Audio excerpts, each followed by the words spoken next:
Bhagavate Vasudevaya.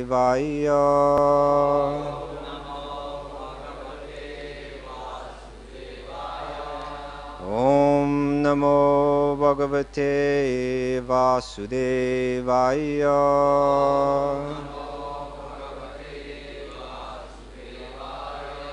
Om Namo Bhagavate Vasudevaya.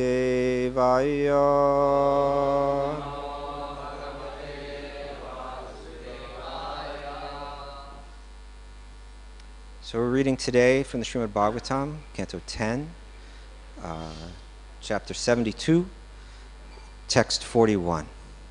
I'm sorry, Text 40. Correct? Yes, okay. Śatror janma-mṛtī vidvān, jīvitam ca jarā-kṛtam, pārtham āpyāyayan svena, tejasācintayad hariḥ, śatror janma-mṛtī vidvān, jīvitam ca jarā-kṛtam, pārtham āpyāyayan svena,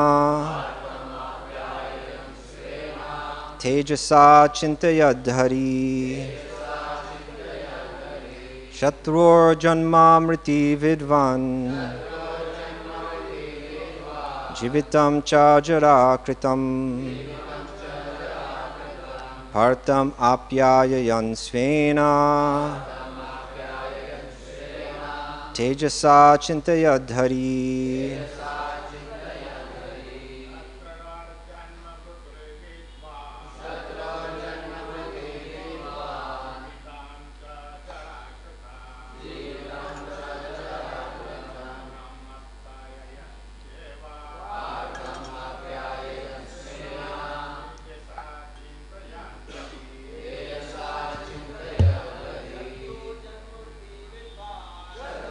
janma-mṛtī vidvān,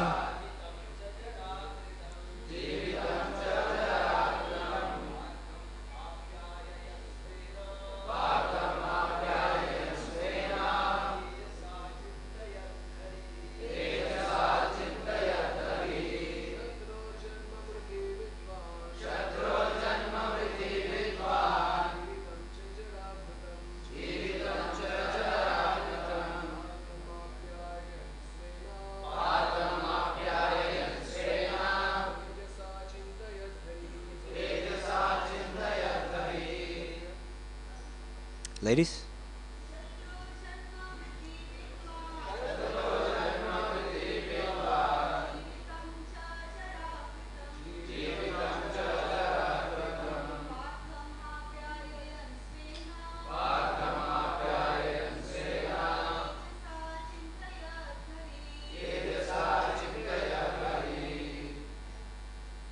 Śatror of the enemy, janma, the birth, mṛtī, and death, vidvān, knowing, jīvitam, the bringing to life, ca, and, jarā, by the demoness jarā-kṛtam,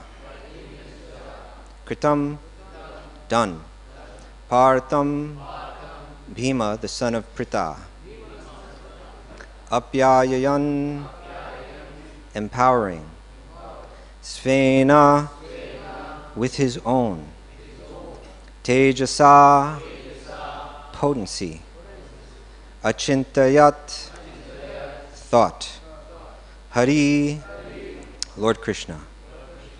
Translation. Lord Kṛṣṇa knew the secret of his enemy Jarāsandha's birth and death, and also how he had been given life by the demoness Jarā. Considering all this, Lord Kṛṣṇa imparted his special power to Bhīma. Please repeat after me. Lord Kṛṣṇa knew the secret of his enemy Jarāsandha's birth and death, and also how he had been given life by the demoness Jarā.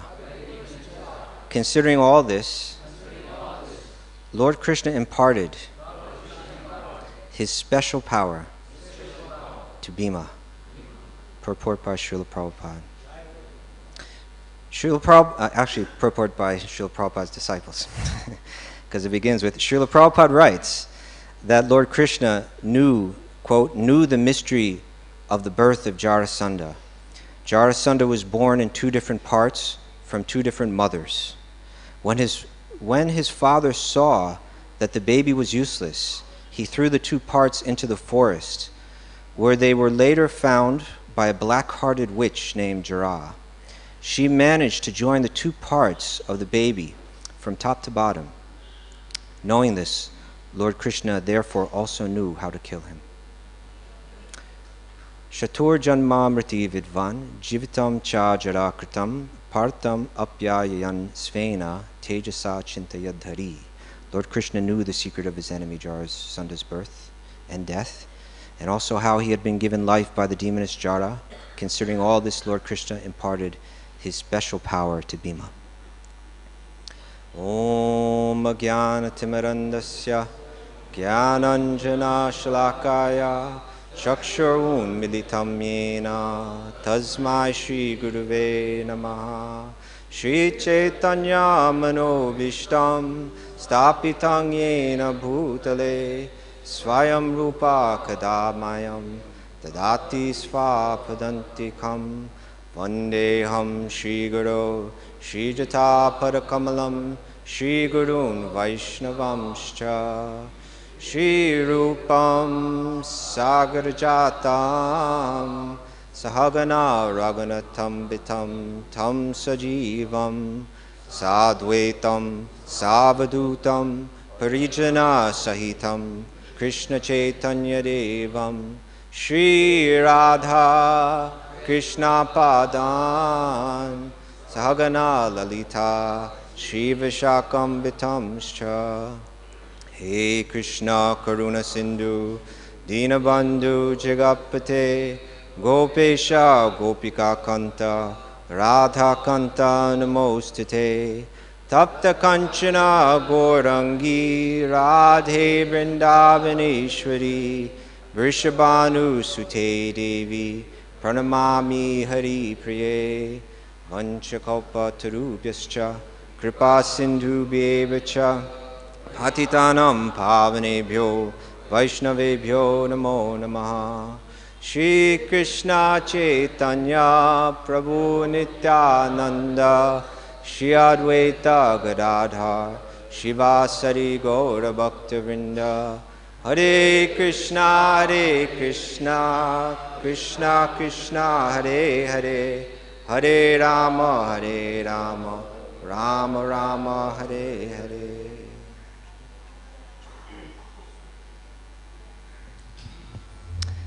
It's an honor and a pleasure to be here with you all this morning. Before I begin to speak, I would like to ask for the blessings of all the devotees here. And I thought I'd just take a moment to share that I was just thinking this morning, I've been visiting this temple regularly now, pretty much yearly for about the past 20 years. And it's the place where myself and my wife Gita Priya, we come to really see an example and learn from the devotees, see a community where just a beautiful community that lives very strictly by the principles of bhakti and serves together in a way that's so pleasing to the Lord. So I thank all of you, and I also pray for your blessings that I may be able to share a little something. We feel that we always come here and you're always giving to us so much. You take care of every need that we have, and as I mentioned, you really show us the way to serve. And we're just taking and taking and taking and never giving. So I pray that this class may be some very tiny token of gratitude and appreciation that maybe by your blessings I might be able to share something. I wanted to read just a bit of the purport from the previous verse, which I'm not sure if it was read yesterday or not, but it kind of leads into this nice. the purport says, some acharyas include the following two verses in the text of this chapter, and Śrīla Prabhupāda has also translated them in Krishna.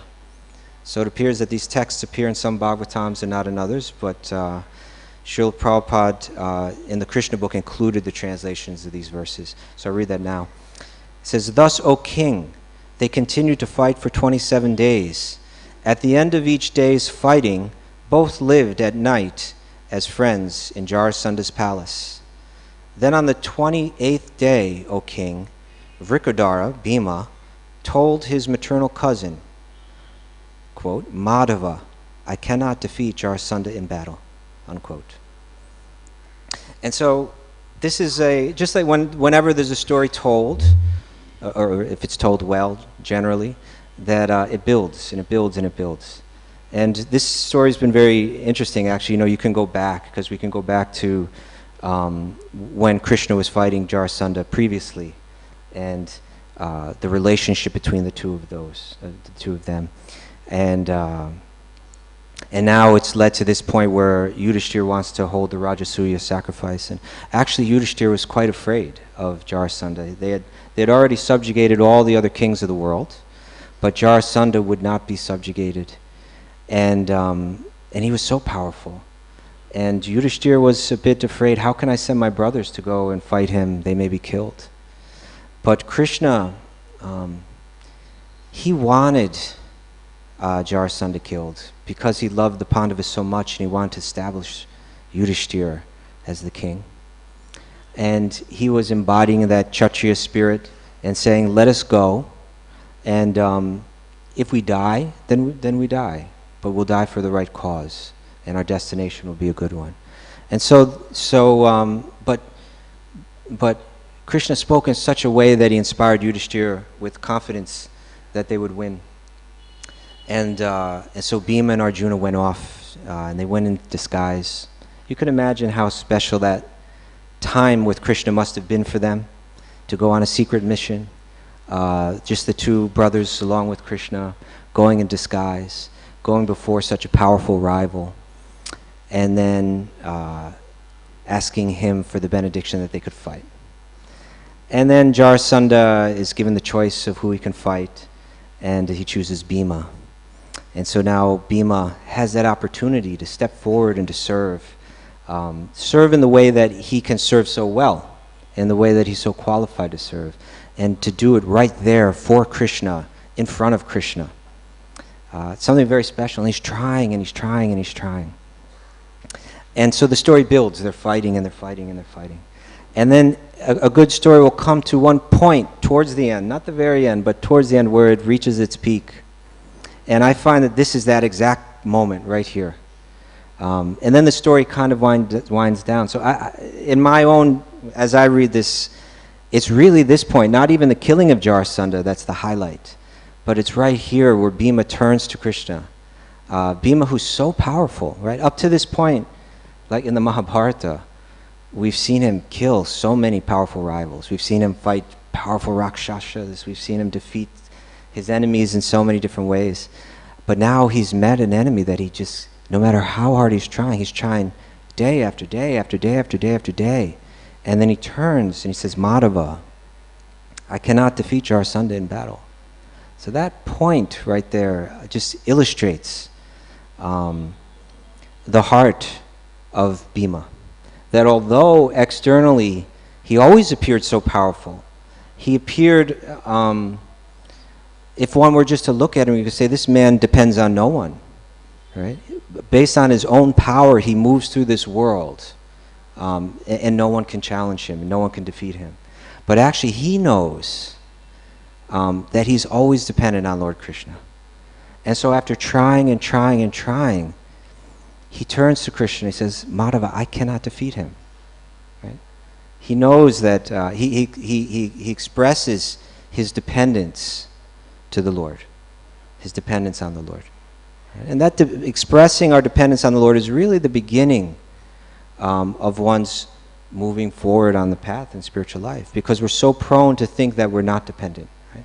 Even this whole, if you look at the Vedas, look at the 4 Vedas, and how they teach, they are the karma kanda. They're teaching how one can enjoy life in this material world, right?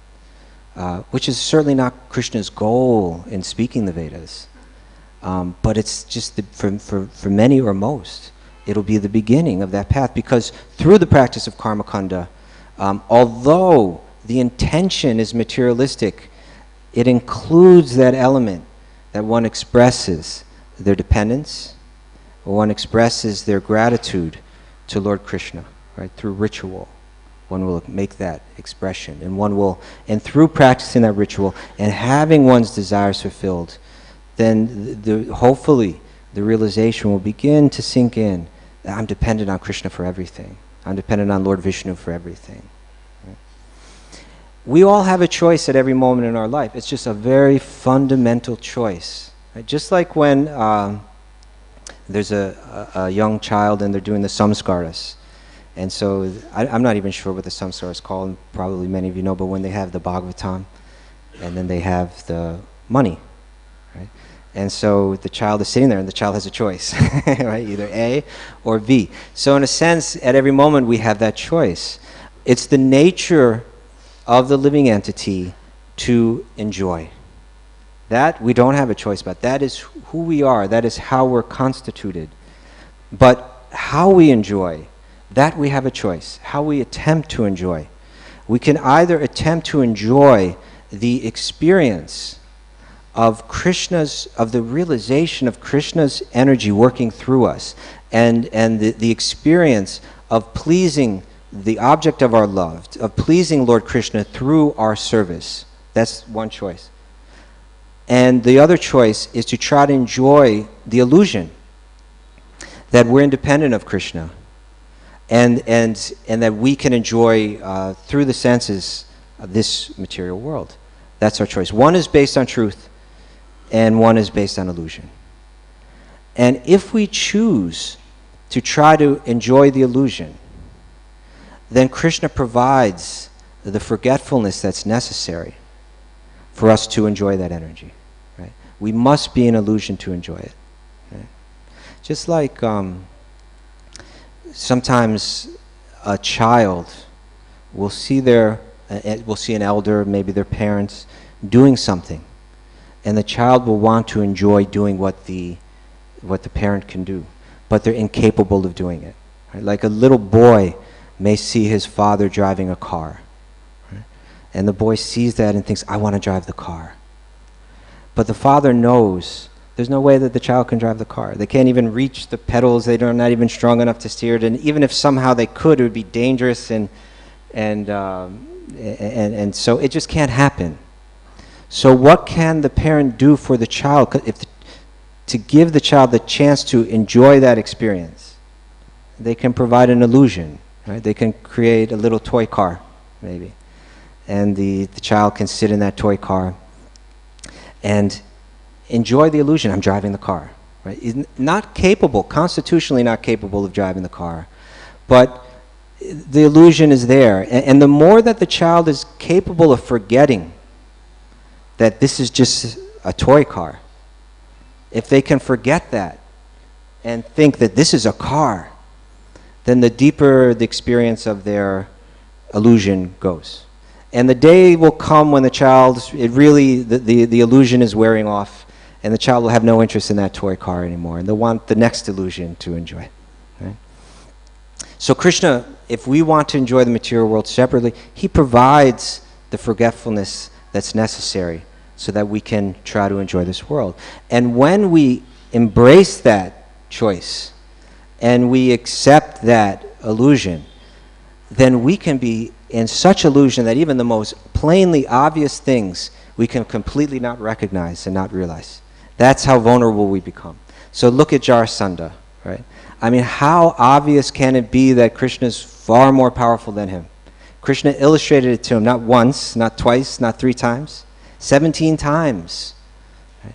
17 times Jarāsandha put together an army, went to battle, not with Krishna's army, just with Krishna himself, one person. And Krishna would defeat his entire army, and then look at Jarāsandha and just say, you see, and now go. And then Jarāsandha would put the army back together. And you could, I would imagine that each time he's probably putting together a more powerful army because he's thinking it'll take more. And although he tries again and again and again and again, still, he's defeated again and again. He's humiliated again and again and again. He stands before Krishna, and he has the audacity to forget, that Krishna is more powerful. And so he says, Krishna is just a coward. He's not worthy of fighting with me. I'll fight with Bhīma. Right? We are all capable of forgetting in the same way the most plainly obvious things.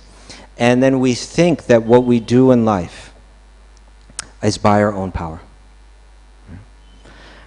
Sometimes I speak in different circles, especially to people that are practicing or trying to learn about yoga. And I use an analogy sometimes that it's just like a young child, again a child. It seems that the analogies of our position in this world as children is somehow so often appropriate. So if you have a young child, one might ask that child, where do you get your food? And the child might say, I get it myself. And one could say, well, how do you get the food yourself? And they say, I go to the refrigerator, I open up the door, and I take the food out, and I get it myself. And in a sense, that's true, right? But we all know that there's so much more behind it that the child apparently is not aware of. Right? The child hasn't grasped yet, hasn't appreciated yet, that to get that food, they are dependent on the grace or the benediction of a more powerful being, right? That their parents have worked hard to earn money, and then they took that money, and then they went to a store, and they went to all the shelves, they took off all the different food from the shelves, they put it in the cart, they purchased it. And then they managed to somehow transport all that to their home, and then they put it in the refrigerator, knowing that the child would eventually benefit and enjoy that food. But the child is thinking, I get it myself. Right? They don't recognize what's behind it. And similarly, we are very prone at any moment, at every moment, to forget that Krishna is the sarva karana karanam, that Krishna is the cause behind each cause, that each cause you go back, back, back, back, that ultimately Krishna is behind everything. And Krishna consciousness means recognizing that at every moment. And illusion means that we forget it. It was interesting, many of you, maybe most of you know Raghunath Prabhu, who I believe arrives here tomorrow. He's just an incredibly empowered preacher. Since he was a young man, he's always been like a very inspirational leader in the realm of music and in the realm of yoga. And sometimes he gives me some service. So there's one man that wanted to study yoga from him privately. He wanted a whole course in yoga asana, but he wanted more than that. He wanted philosophy and everything. And so this man was like a billionaire, young man, super intelligent, handsome. And he privately was having Raghunath teach him asana, and Raghunath had me teach him philosophy. So I would go to him. I met him, very interesting man. If you look at him externally, you say this man has everything. Like I mentioned, he was young, he was handsome, he was extremely wealthy. He was married to a famous movie star, very beautiful woman. At the same time, as I got to know him, I could see that he was suffering. He was divorced, either divorced or separated from that wife, and because she was so famous, they were in the news all the time. And particularly the nature of the bitterness of their separation.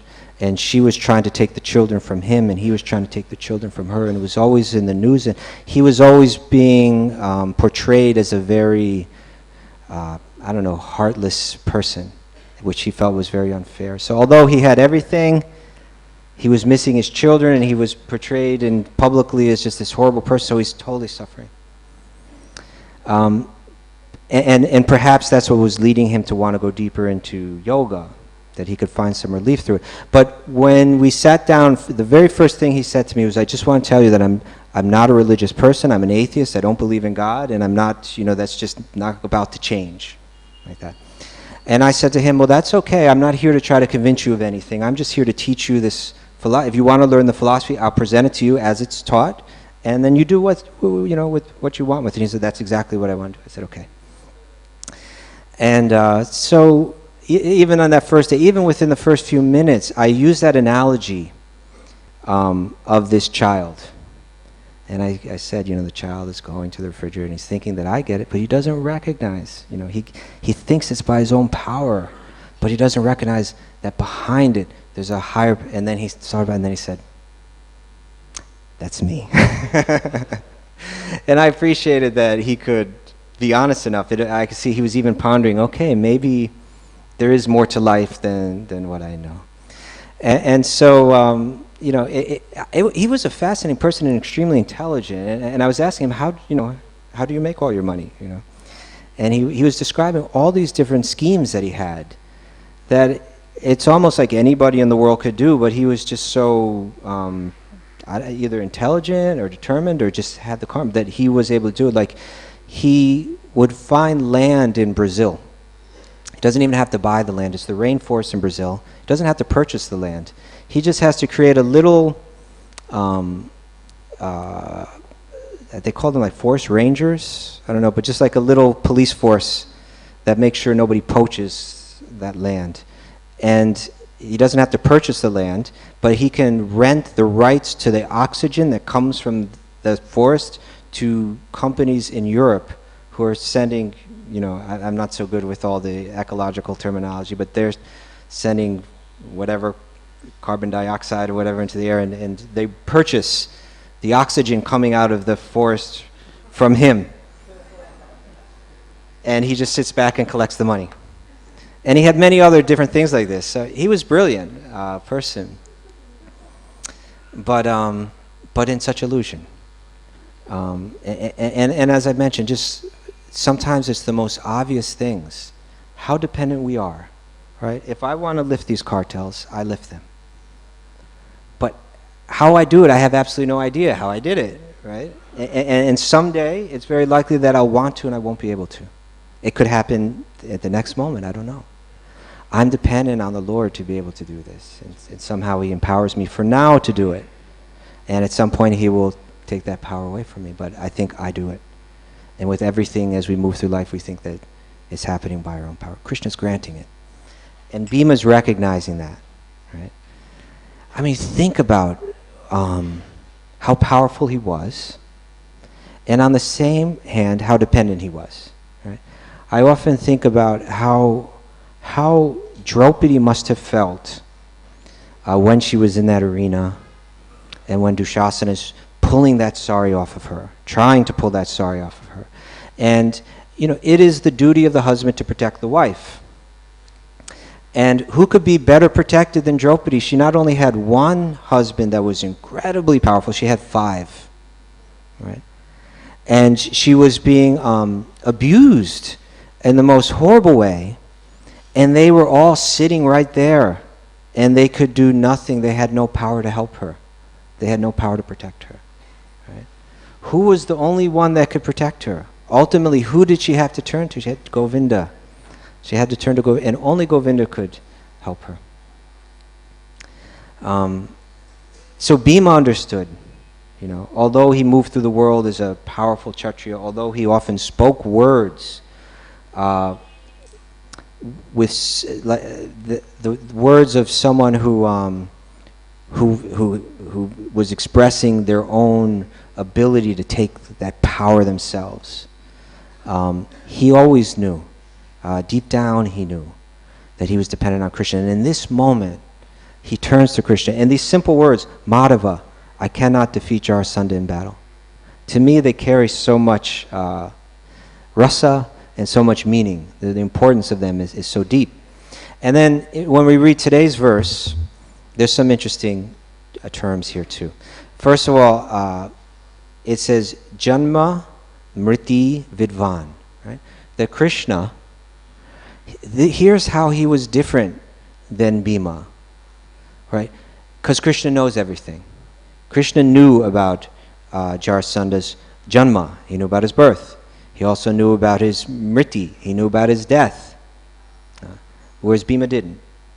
But not only that, Krishna, even in the Gita we see, right? Arjuna says, how is it that you know? You taught this to the sun god and so on. Because many, many births both you and I have passed, but there's a difference. Right? I remember them all. So Krishna is transcendent. He's beyond what we can understand. And therefore we turn to him. So Krishna is not only janma-mṛtī vidvān of Jarāsandha, but also of every one of us, of all of us, and of everything. Therefore he's the worthy person to take shelter of. And then also here, that svena tejasā, that Krishna's own, it's translated here as his own special power, his own special potency, that Krishna has this power, and that he can grant it, and that the moment that Bhīma was empowered with Krishna's special potency, at that moment he had the ability to overcome whatever obstacle was there. Right? Ultimately our obstacle is this cycle of birth and death. Immediately the obstacle for Bhīma was to somehow defeat Jarāsandha. And the moment that Krishna gave him his own svena tejasā, Krishna's own special power, then there was no obstacle for Bhīma. And we see that message is there in the Gita. In one sense, it's just the basic fundamental message that becomes the foundation of the life of the devotee. Right? Recognizing Krishna in everything, recognizing our dependence on Krishna at every moment. It's actually Śrīla Bhaktivinoda Thakur, he has this very beautiful song, Sharanagati, right, where he says that Sri Chaitanya descended, right, to give a very special form of love, a very special form of bhakti, and to teach the devotees the ways of the life of Sharanagati, to teach the life of surrender. Right? And then he defines exactly what that surrender is. And included in those 6 steps is the recognition, the clear recognition that Krishna, it provides for me and Krishna protects me. Right? That whatever I have is provided by Krishna. And then that, how to cultivate that understanding is provided there in the Gita. Right? Krishna will say, what is the verse where know that all yad viv buddhimat satvang shrimad urjitam evava tam tam eva gavachatam mama, again, mama teja, right? My tejas, my power, my energy, angsa, just a fraction of it, right? Whatever you see in this world that's beautiful, glorious, opulent, know that it's just not only my teja, but just a tiny angsa, just a tiny fragment of my power, right? It's there. And then Krishna will also go into great detail, very helpful detail, about how we can see that that's his power behind everything, right? I am the taste of water, right?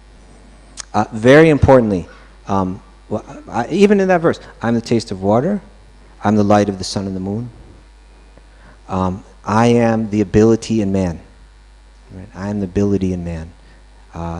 The ability that we see in others, and the ability that we manifest ourselves. Krishna saying, know that that's me, right? See me when you see that. Cultivate that understanding, right? They're beautiful verses. The more that we, in the 7th chapter and the 10th chapter, we can try to always cultivate that, and try to cultivate the understanding that Krishna is with us at every moment, that Krishna is within our heart. Bhīma felt that there. Right? In one sense, Krishna was right there with him.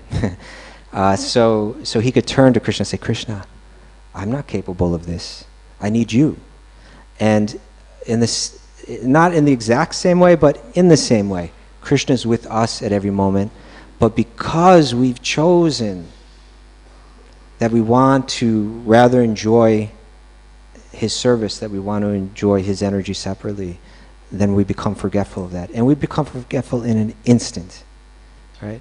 So quick we want to take credit for whatever it is that we do.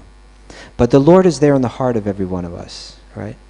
The Lord is there with us at every moment, giving us the ability to do what we do, understanding us, and there for us to turn to, just as Bhīma turns to Krishna in this moment, to turn to and say, what can I do? We see that beautiful drama last night, right? Śrīla Prabhupāda's life. All that he went through to come to that moment. And then, you know, it was, I enjoyed how they would, on the screen in the background, they would show, you know, here's Prabhupada arriving at the coast of America after such a difficult journey. And then what Śrīla Prabhupada expresses in his prayer as he is about to set foot, you know, in the Western world, right?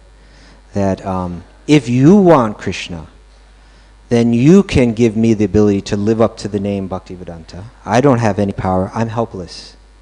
But if you want, then you can make me dance, right? That realization, we can imagine, you know, the depth of Śrīla Prabhupāda's realization of that, right? The depth of Bhima's realization of that.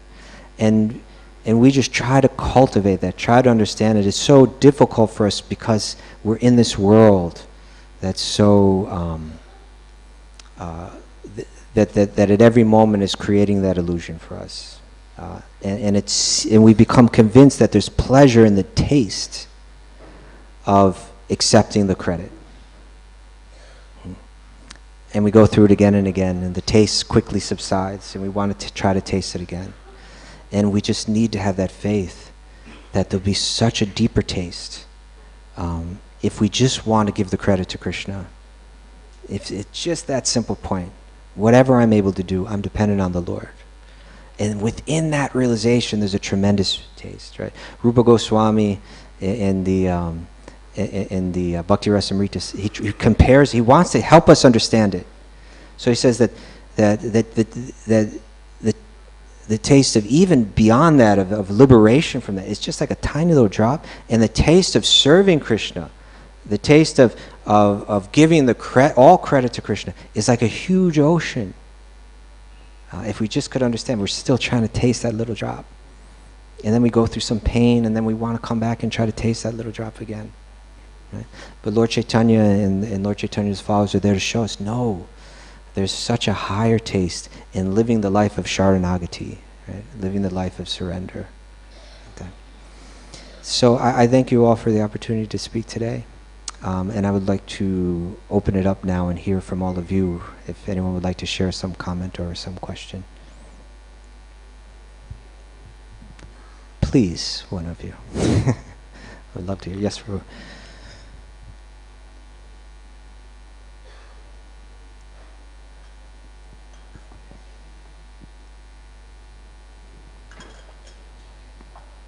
Hare Krishna. Thank you, Prabhuji, for the enlightening class. I just wanted to share, like, in a sense, and one question also. Like, we try to give credit to others and other Vaishnavas or Krishna. Sometimes it happens that when I try to do that, sometimes it feels like I'm losing my identity or something, like, you know, like, you know, nothing to hold on to something, and, you know, like, so that feeling comes that, you know, this particular task that I have done, that is creating my identity, and if I lose that, it kind of fearfulness is created. So, I mean, how to deal with such situation? I share the same problem myself. You know, and it's interesting because again, in Śrīla Prabhupāda's life, we see that, like, if we read his books, we'll find several places he'll speak on this point.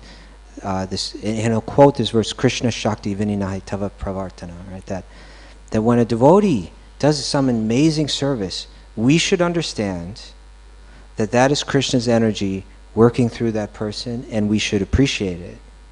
And several times he expresses how that wasn't necessarily always being appreciated, right? but that it should be appreciated. And it's become, due to our conditioning, it's become counterintuitive that we want to be praised. We become convinced that there's more joy, there's more satisfaction, there's more rasa in being praised than there is in praising another. Right? And if we're fortunate at some point, like I know in America there's a very common saying that, you know, to give is better than to receive. They must have some saying that you all have like that.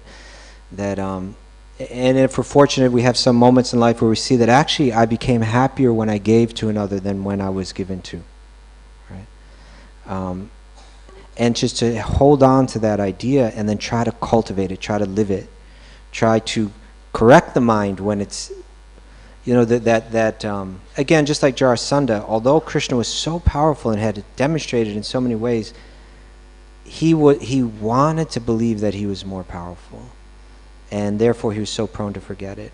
And we want to believe, you know, that there's some greater glory than being the servant of the Lord. But to be the servant of the Lord, look at the examples, you know, Bhīma himself, what a glorious example, Arjuna, right? Narada Muni, you know, or so many, they're all there.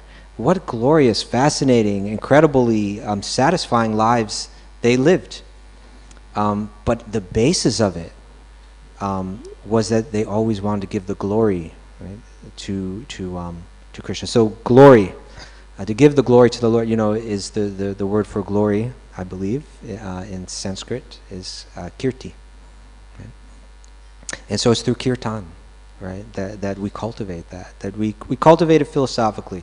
We correct our mind when we practice, and then we chant the name, and particularly we chant the name together, all as one. I was appreciating so much in the kirtan today that it's just like so many people just with one voice. You know, I really felt the united mood of the devotees here, and so together to glorify the Lord through that process, then we learn that there's pleasure, there's satisfaction in just being one amongst the many of the Lord's beautiful servants. But because we've embraced the other idea for so long, it takes some time. But if we try and we try and we try and we try, the Lord can just grant the mercy that in a moment we can let go of that and enter into that very clear and satisfying realization that there's nothing that I'd rather be than Gopi Bharta Kamlayor Dasa Dasa Anudasa. Yeah. Hare Krishna. Prabhu. Hare Krishna. Thank you, Prabhu, for the wonderful class. So, in this case of Bhīma and Jarāsandha, so Bhīma alone knew that it is Krishna's grace, which because of Krishna's grace he has done this. But for remaining all the people, it is Bhīma who has killed Jarāsandha. So, for a moment, when a devotee also does something, so inside he knows that it is by the Krishna's grace things happen. But the others, they don't know, so they give credit to the devotee and they keep on telling him, and over a period he forget and he start to think that he has done. So how to deal with it? So the devotee always has to, we see this, we can always turn to the life of an example of Śrīla Prabhupāda, but again and again, right, he would say, whatever I've done, I have absolutely no credit for this. That it's all by the grace of my Guru Maharaj. Right? So that's, we're trained to think that way. Whatever power I've been granted has been granted by me by the grace of my Guru Maharaj, by the grace of Krishna. And really that, there's something, it's mystical, it's practical, but it's very mystical and very powerful about the relationship with the Guru. I remember thinking yesterday when the question was asked to Rasanath Prabhu, I forget exactly what the question was, but I was thinking that it's really through Guru's grace that really anything is accomplished. And so if one's cultivating that relationship very deeply and realizing that whatever I'm doing, it's through carrying out the instruction, the order, that I'm able to, of my Guru, that I'm able to accomplish anything, then when some praise comes, we feel embarrassed to accept it. That the devotee should feel just like if someone's praised widely for something that they know they actually didn't do, if there's any goodness in that person, they feel some sort of embarrassment or this isn't right. Really, the credit should be going to someone else. And so, if we actually have the realization that this is the truth, then the devotee will feel that way when they're praised. Feel like, no, not me. This is Krishna. This is my Guru Maharaj. You know? So that relationship is very important for the devotee always to cling very tightly to. Does that help? You know? Hare Krishna. Yes, Prabhu. A very nice class. Prabhuji, can you throw more light, like in your personal relationship with His Holiness Tamal Krishna Goswami Maharaj in this subject matter? You'd like me to share? Yeah, some of the deep impressions you have about my impression of him. That's a very long subject. Some drops of nectar. I think I said this once. I was here some years back and I was asked something similar. But he reminded me of one devotee. I don't know why this thought came to me, but the more I contemplate it, the more it makes sense to me. Although I haven't heard other people say it. But he reminds me of Hanuman. The way that he served Prabhupada in many ways reminds me of the way that Hanuman served Lord Ram. Certain abilities that he had remind me a lot of Hanuman. But perhaps the most fundamental, what I see as the most essential part of who he was someone whose whole identity was based around, I'm Śrīla Prabhupāda's servant. That was his life. He had a certain type of aggressiveness to him that was very effective in Śrīla Prabhupāda's service, but it was how to use the right word, but it was so powerful that it shook things up in different ways. And so sometimes, although the service was very important in so many ways, sometimes it rocked other things too. But again and again, I felt that he had although he was empowered that way, he took shelter, Śrīla Prabhupada, he took shelter of his own godbrothers, so that his own kind of Shakti would become controlled. And so what I found he was always sharing with his disciples was that you really need to take shelter of the Vaishnavas. And I saw him in so many ways illustrate that through his own life. That he had a group of god brothers and god sisters even, that he was always regularly, practically daily, seeking the guidance of. Maybe people that didn't know him closer wouldn't expect that or recognize that, but if you were around him all the time, you see that it was constant. He was constantly trying to seek the advice and the guidance and the blessings of his god brothers and god sisters. So that's how I remember him. Question? No. All right. I thank you all so very much. Grantaraj, Śrīmad Bhagavatam ki, Śrīla Prabhupāda ki jai.